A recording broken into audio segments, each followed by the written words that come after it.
फातिमा की रानी माँ, प्रभु यीशु की माँ, आसरा तू ही है माँ।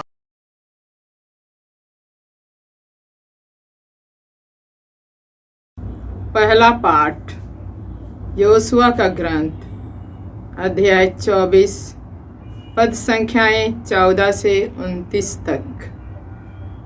योशुआ ने इस्राएलियों से यह कहा, प्रभु पर श्रद्धा रखो और ईमानदारी तथा सच्चाई से उसकी उपासना करो। उन देवताओं का बहिष्कार करो जिनकी उपासना तुम्हारे पूर्वज फरात नदी के उस पार और मिस्र में किया करते थे। तुम प्रभु की उपासना करो। यदि तुम ईश्वर की उपासना नहीं करना चाहते तो आज ही तय कर लो कि तुम किसकी उपासना करना चाहते हो, उन देवताओं की जिनकी उपासना तुम्हारे पूर्वज नदी के उस पार करते थे, अथवा अमोरियों के देवताओं की जिनके देश में तुम रहते हो। मैं और मेरा परिवार हम सब प्रभु की उपासना करना चाहते हैं।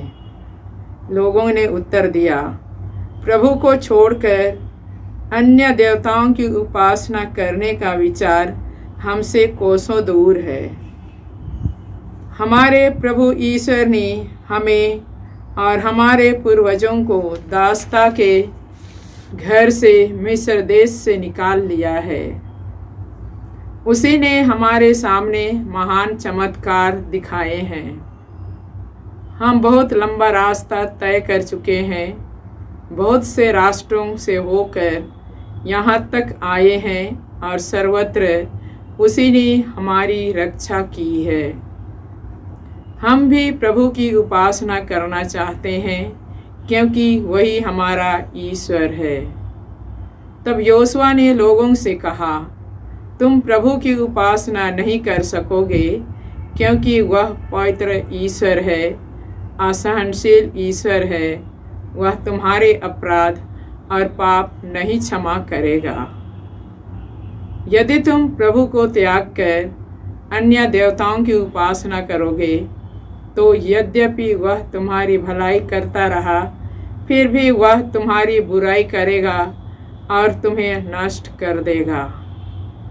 लोगों ने योशुआ से कहा, नहीं, हम प्रभु की उपासना करेंगे। तब योशुआ ने लोगों से कहा, तुम लोग अपने विरुद्ध साक्षी हो कि तुमने प्रभु को चुन लिया और उसी की उपासना करोगे। उन्होंने उत्तर दिया, हम साक्षी हैं। इस पर योशुआ ने कहा, तब तो अपने पास के पराये देवताओं का बहिष्कार करो और अपना मन ईश्वर में, इस्राएल के प्रभु में लगाओ। लोगों ने योशुआ को यह उत्तर दिया, हम प्रभु अपने ईश्वर की उपासना करेंगे और उसी की बात मानेंगे। योशुआ ने उसी दिन लोगों के साथ समझौता कर लिया। उसने सिक्किम में उनके लिए संविधान और अध्यादेश बनाया। इसके बाद उसने उन बातों को प्रभु की संहिता के ग्रंथ में लिख दिया। उसने बलूत के नीचे प्रभु के मंदिर में एक बड़ा पत्थर खड़ा कर दिया और सब लोगों से कहा, यह पत्थर हमारे विरुद्ध साक्ष्य देगा क्योंकि इसने उन सब बातों को सुना जिन्हें प्रभु ने हमें बताया। इसलिए यह तुम्हारे विरुद्ध साक्ष्य देगा जिससे तुम अपने ईश्वर को अस्वीकार नहीं करो। इसके बाद योशुआ ने लोगों को अपनी अपनी भूमि में भेज दिया। इन घटनाओं के बाद प्रभु के सेवक नून के पुत्र योशुआ का 110 बरस की उम्र में देहांत हुआ। प्रभु की वाणी। ईश्वर को धन्यवाद। वचन अनुवाक्य। हे प्रभु, तू ही मेरा भाग्य है। हे प्रभु, तू ही मेरा भाग्य है। हे प्रभु, तुझ पर ही भरोसा है, तू ही मेरी रक्षा कर। मैं प्रभु से कहता हूँ, तू ही मेरा ईश्वर है। हे प्रभु, तू मेरा सर्वस्व और मेरा भाग्य है। तेरे ही हाथों में मेरा जीवन है। अनुवाक्य। हे प्रभु, तू ही मेरा भाग्य है। हे प्रभु, तू ही मेरा भाग्य है। मैं अपने परामर्शदाता ईश्वर को धन्य कहूँगा। मेरा अंतःकरण रात को भी मुझे मार्ग दिखाता है। प्रभु सदा मेरी आँखों के सामने रहता है। वह मेरे दाहिने विद्यमान है, इसलिए मैं दृढ़ बना रहता हूँ। अनुवाक्य। हे प्रभु, तू ही मेरा भाग्य है। हे प्रभु, तू ही मेरा भाग्य है। तू मुझे जीवन का मार्ग दिखाएगा। तेरे पास रहकर परिपूर्ण आनंद प्राप्त होता है। तेरे दाहिने सदा के लिए सुख शांति है। अनुवाक्य। हे प्रभु, तू ही मेरा भाग्य है। हे प्रभु, तू ही मेरा भाग्य है। जय घोष। हालेलुया। हे पिता, हे स्वर्ग और पृथ्वी के प्रभु, मैं तेरी स्तुति करता हूँ, क्योंकि तूने राज्य के रहस्यों को निरे बच्चों के लिए प्रकट किया है। हालेलुया। प्रभु आप लोगों के साथ हो और आपकी आत्मा के संतमत्ती साथ। के अनुसार प्रभु यीशु ख्रिस्त का पवित्र सुसमाचार। हे प्रभु, तेरी महिमा हो। अध्याय 19 पद संख्याएं 13 से 15। उस समय लोग यीशु के पास बच्चों को लाते थे, जिससे वह उन पर हाथ रखकर प्रार्थना करे। शिष्य लोगों को डांटते थे, परंतु यीशु ने कहा, बच्चों को आने दो और उन्हें मेरे पास आने से मत रोको, क्योंकि स्वर्ग का राज्य उन जैसे बच्चों का है। और वह उन बच्चों पर हाथ रखकर वहाँ से चले गए। यह प्रभु का सुसमाचार है। हे क्रिस्त, तेरी स्तुति हो। ख्रिस्त में प्यारे भाइयों और बहनों, प्रभु ही हमारा भरोसा है। वही हमारा ईश्वर है। वही मेरा सर्वस्व और भाग्य है। उन्हीं के हाथों में हमारा जीवन है। वही प्रभु मेरे अंतःकरण को रात में अपना मार्ग दिखाता है। मैं सदा उनके सामने रहता हूँ। वह मेरे दाहिने विराजमान है, इसलिए मैं दृढ़ बना रहता हूँ, क्योंकि वही मुझे जीवन का मार्ग दिखाएगा। उसी के द्वारा मुझे परिपूर्ण जीवन मिलता है। वह मुझे अपने दाहिने विराजमान होकर हम पर कृपा दृष्टि करता है। आज के पहले पाठ में योशुआ ने इस्राएलियों से कहा,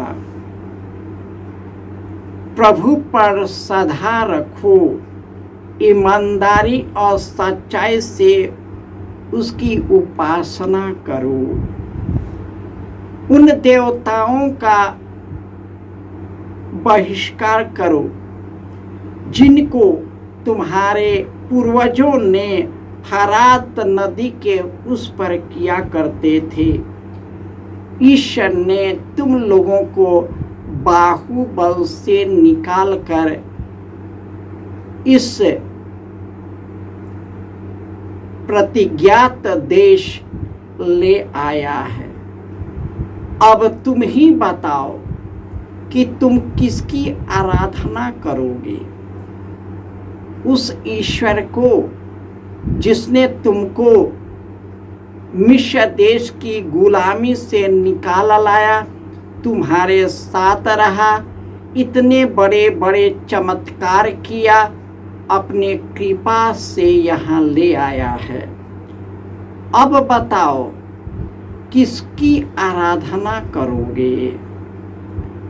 याद रखना, यदि तुम ईश्वर के मार्ग से भटक जाओगे, अन्य देवी देवताओं की पूजा करोगे और ईश्वर को भुला दोगे, जिस ईश्वर ने तुम लोगों को यहाँ निकाल लाया है, तो आज ही मैं बता देता हूँ कि तुम सब नष्ट हो जाओगे। आज हमारा परिवार के बच्चे अशांत है, हमारा घर अशांत है, हमारा समाज अशांत है, हमारा देश अशांत है, पूरा राष्ट्र अशांत है। ईश्वर को प्यार करने का मतलब है उसके मार्ग पर चलना, उसको हृदय से स्वीकार करना, उसकी शिक्षा को आत्मसात करना। जब हम प्रभु से जुड़ते हैं, प्रभु अपनी कृपा से भर देता है। परंतु यदि ईश्वर को छोड़ अन्य संसार की चीजों में, मेरे देवी देवताओं में जो मनुष्य के द्वारा बनाई गई है, वह मनुष्य के मन के सोच मात्र है, वह ईश्वर नहीं है। इसलिए प्रभु यीशु बच्चों को आशीर्वाद देते थे और उस पर प्रार्थना कर रहे थे। तब शिष्य ने उसे डांटा। तब यीशु ने कहा, बच्चों को आने दो, उसे मेरे पास आने से मत रखो, क्योंकि ईश्वर का राज्य इन्हीं बच्चों के जैसे है। कि हमें नम्र और विनीत बनना है। ईश्वर ही हमें नम्र और विनीत बनाता है जब हम उससे जुड़े रहते हैं। यदि हम उससे हट करके हम मनुष्य के भावों में, अपने ही बाल बच्चों में, अपने ही शरीर की कामना में, इस सांसारिकता में बह जाएंगे, तो वह व्यक्ति भी हमको छोड़कर चला जाएगा जिस व्यक्ति को अपना समझा है। मनुष्य इसी को सब कुछ मान बैठता है, लेकिन जब प्रभु के द्वारा जो कृपा आती है, हमें निस्वार्थ बनाता है, हमें अपने आप से ऊपर निकाल लेता है, हमारा हृदय और मन को शुद्ध करता है।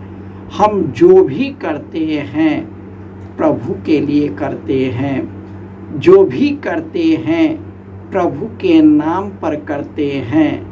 और जब हम ईश्वर के नाम के द्वारा उसकी इच्छा को पूरा करते हैं, ईश्वर हमें अपनी कृपा से भर देता है और वह हमें अनोखे गुणों से भर देता है, अपनी प्रज्ञा और विवेक से भर देता है और मनुष्य में हमें अपना प्रकाश बनाता है।